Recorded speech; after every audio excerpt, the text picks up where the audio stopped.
Faly miaraba antsika rehetra mpanaraka anay eto amin'ity live Facebook ity indray a ela dia ela izany a nionantsika teto farany mety efa misy 2 volana na 3 volana angambizay androany a amin'izao taona vaovao fa enina amin'ny 20 zao a dia hitafatafa aminareo kely a satria efa izay no nahafantaranareo anazy izay no nahazatra antsika ka dia ozy izy ary vaovao ny taona manana fotoana kely mba malalaka dia aleo mba hiresaka amin'ireo mpanaraka ny tena izay tena niara-nitolona izay tena niara niompo niara nanao izay fomba rehetra amerenana an'ity firenena ity amin'ny laoniny. Miarabanareo ary mirary soa ihany koa ho an'ny taona vaovao izay mitsidika mirary fahasalamana ary mirary ny fahafenona rehetrarehetra amin'izay atao. Manaraka izany dia teteny aminareo fa tsy voatery ho hitanareo isan'andro isan'andro isan-kerinandro ohatry ny taloha izany akory tsy midika hoe niovy izy nazy toerany voky dia manginy voky dia zao hoe nazy toerana dia manginy fantatrareo tsara fa tsy toerana mihitsy ny tanjon'ny fiainako fa ny tanjona voalohany tamin'ny fiainantsika rehetra dia ny analan'ny Ratjoelina teo, tanjona faharoa dia ny ampijanona ny impunité na ny ady amin'ny tsy maty manota ary ny tanjona fahatelo dia ny ametraka tany-tandalana sy ampivoatra an'izao Madagasikara izao. Dikan'izay dia izay zavatra izay tsy miova ary tsy hiova mandrakizay. Ny toerana izay hipetrahana dia toerana andalovana ary izany dia teneniko foana sy ananarako ny rehetrarehetra tsy ny toerana na ny plasy politika no tanjona fa ny zavatra ho ataonao amin'ny firenena ny adidy izay apetraka ao amin'ny firenena izay mbola tsy tonga saina amin'izany dia efa taro hoe izay ny tanjona rehefa manao politika. Ary ninona toerana misy anao na ianao député na ianao maire na ianao ministre na n'importe quelle place ao anatin'ny gouvernement na ao anatin'izany fitondrana izany dia ny tanjona dia ny hitondra ny firenena ho any amin'ny atao hoe fitantanana tsara kokoa na ny bonne gouvernance. Faharoa manaraka an'izany hitantsika fa ity fitondrana izay nidirako ity dia fitondrana izay napetraka noho ny aspiration populaire. Tarihan'ny filohan'ny fanavaozana Mikaël Randrianirina izay toanako ataontsika hoe za mampitena izay 1000%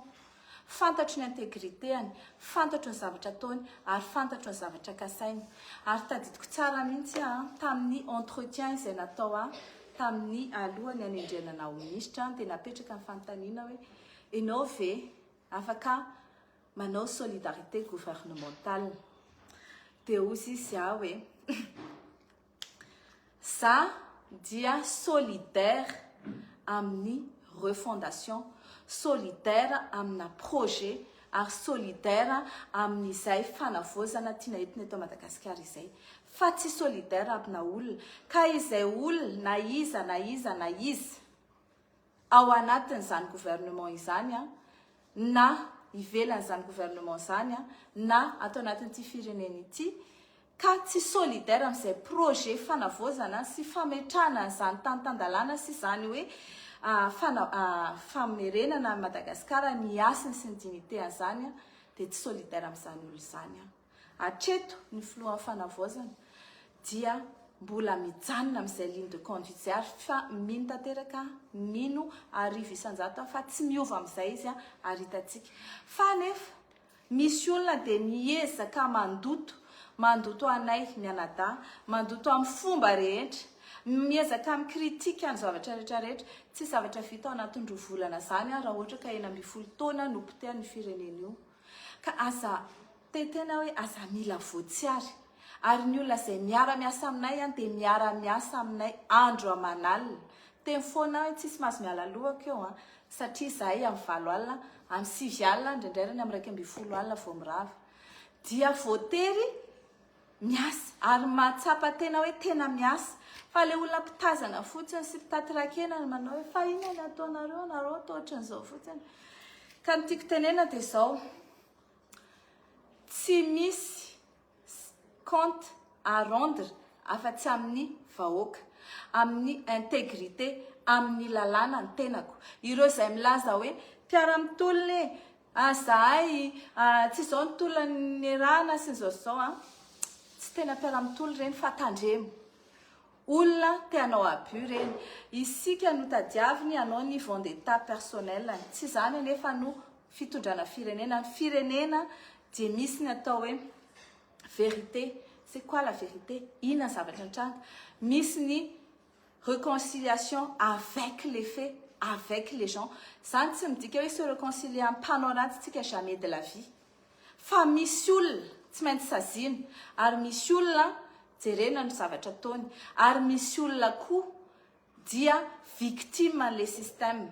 Dia izay zany mijery ao anatin'izao zava-misy zao iza daholo ny nanao inona, qui a fait quoi, qui l'a fait comment, ary hatraizany responsabilité ny tsirairay. Ao anatin'izany rehetrarehetra zany dia misy olona koa tanana zatra mitsotra efa mieritreritra hoe raha izahay ny tonga eo pouvoir eo dia torina indray izao. Dia izahay koa hanao ohatran'ny taloha. Dia mety hoe mieritreritra izy fa hanao ohatran'ny taloha nefany eto iza. Fa ny soerinay raha anao amin'ny domaine ny fitsarana aloha dia tsisy afaka hanaovanao an'izany io. Ary nomena ataontsika hoe bénéfice du doute daholo ny rehetrarehetra. Nomena deuxième chance daholo hoe atsaharo ny mauvaise pratique,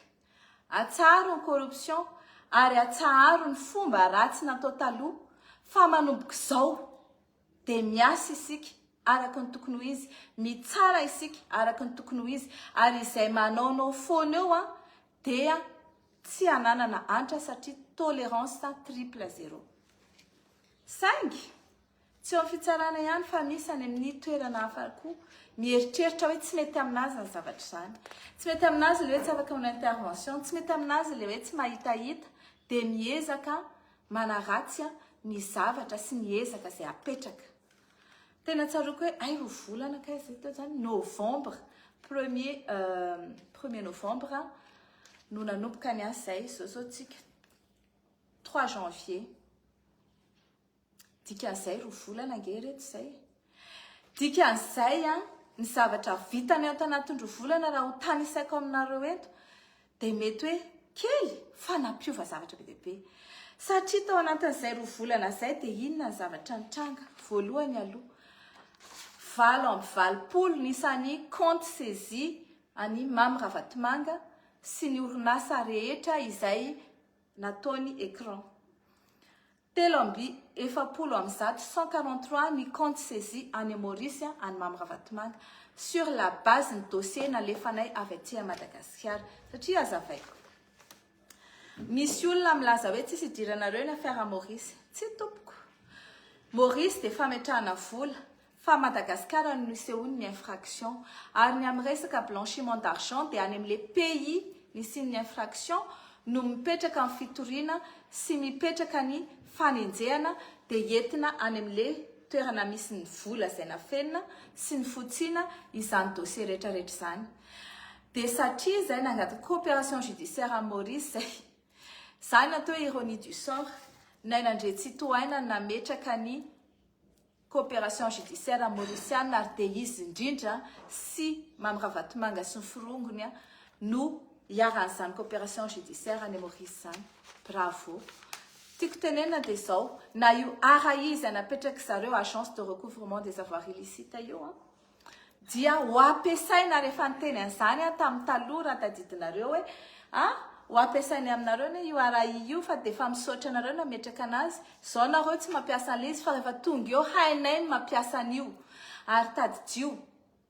fa ny lalàna mipetraka amina pays 420 izay nanaovanay convention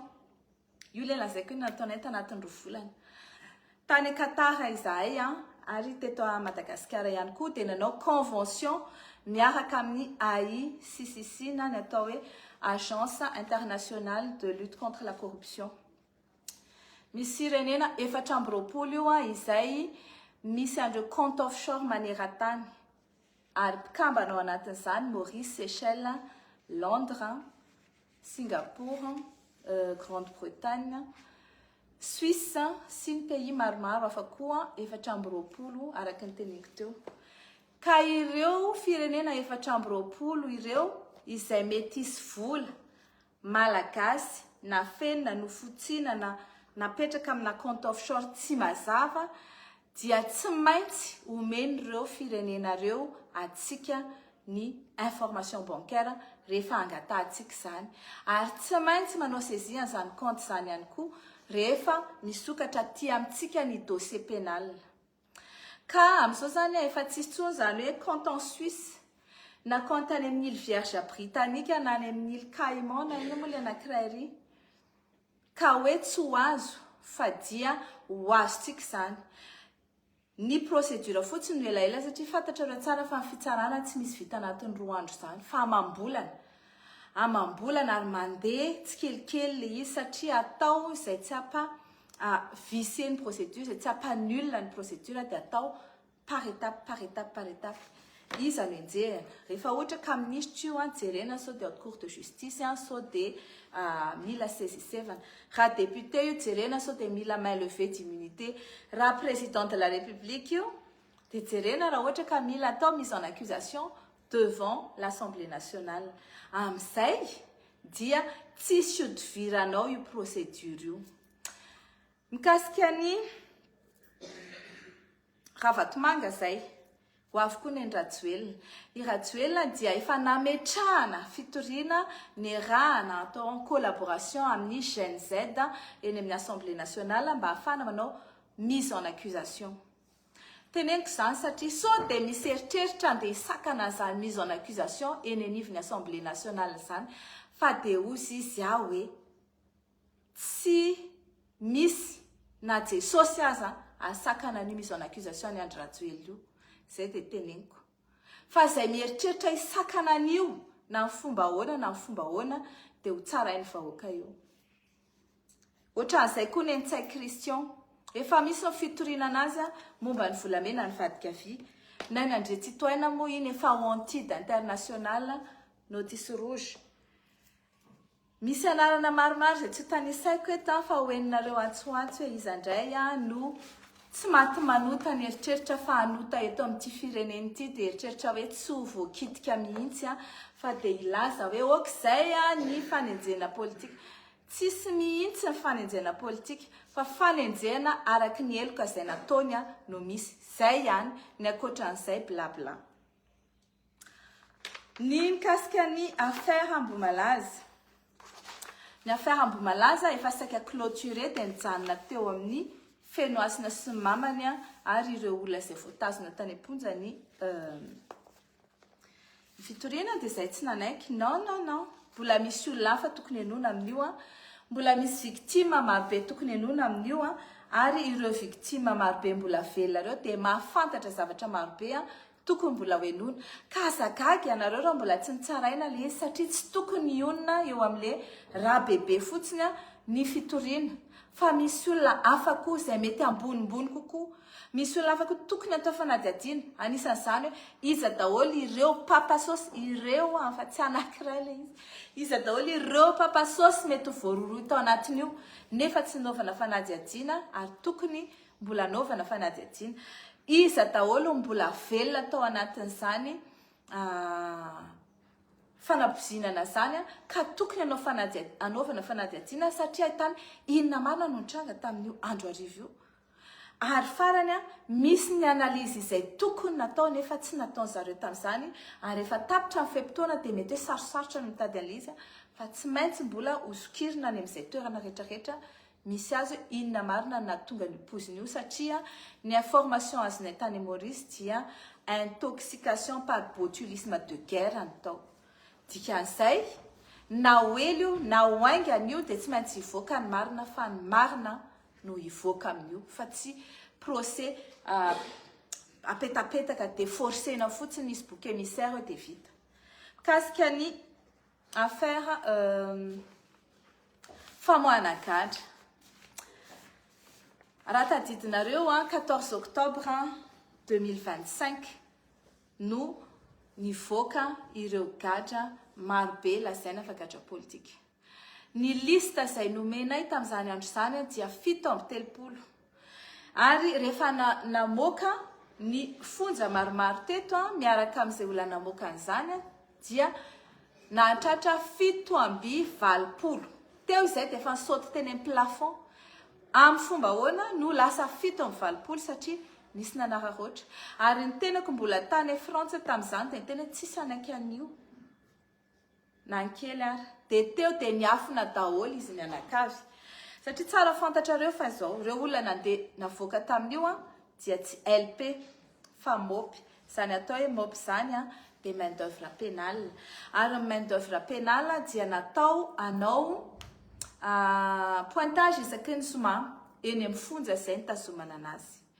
Izay rehetra nanao pointage dia efa voasambotra. Izay tsy nanao pointage dia en sortie irrégulière na azo inculpena évasion.